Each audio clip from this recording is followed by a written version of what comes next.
Catherine Bernardo didn't grow up on screen. She filed a resignation letter from being pa-cute. Babalik ako pag kaya ko nang lumaban.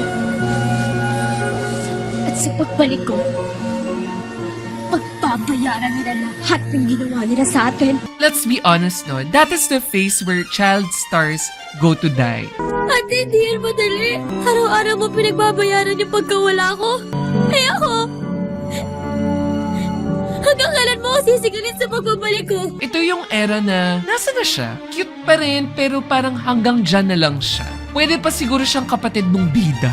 Except si Catherine. Catherine entered that phase na parang sinasabi niyang, relax lang kayo, may plano ako. Catherine is growing up. Every teenager that dance sa growing up stage. From pagka-kid, talagang tinatry ko na maging pagka-teenager. She appeared in Magkaribal, Napangako ko yan sa'yo at sa Inay. Magpapayag sila. Growing Up, Huwag ka na nga mag-inarte dyan. Ang itim-itim mo na nga eh. Nagbiblad ka pa sa araw. Maawa ka naman sa balat mo. Mas maawa ka sa kaluluwa mo. and Princess and I. Ay, gabi na pala. Uy, una na ako ah. Ate Darta.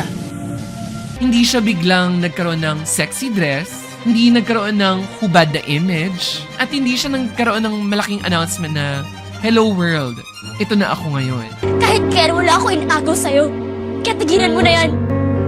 At wag mo na rin sirain yung pamilya na pilit kong binubuo. She went for something more dangerous, normality. And that is exactly what a lot of casting directors want. Then came Must Be Love, and she's dating the gangster. Dito pumasok yung industry stress test for Catherine Bernardo. For the first time, Star Cinema proudly presents the big screen debut of Catherine Bernardo and Daniel Padilla. Kaya pa niyang umiyak na hindi OA? Kaya niya bang magmahal na hindi pa bebe? Hindi mo ba talaga naiintindihan? Ang ano?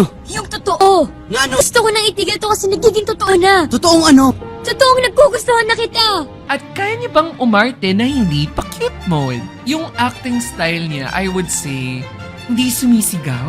Oo, mahal kita. Oo, gusto kita. Noon pa. But shoot, Ano? Sasabihin mo rin ba na mahal mo ako? siguro. Hindi nagpapa-impress at hindi nangaagaw ng eksena. Tabi!